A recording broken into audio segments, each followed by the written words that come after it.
Hello guys, in this video I am going to show you how to enable notifications on general notices in the Turkish Airlines application.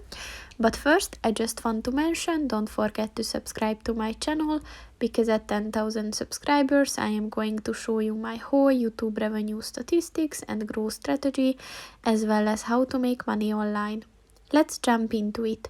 First of all, open the application on your phone.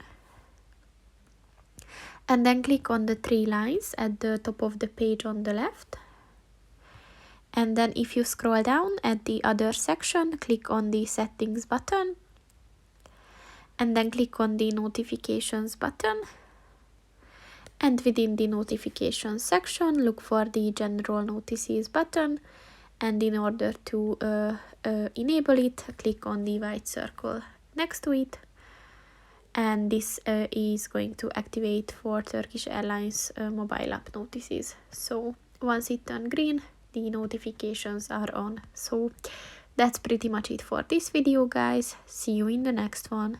Goodbye.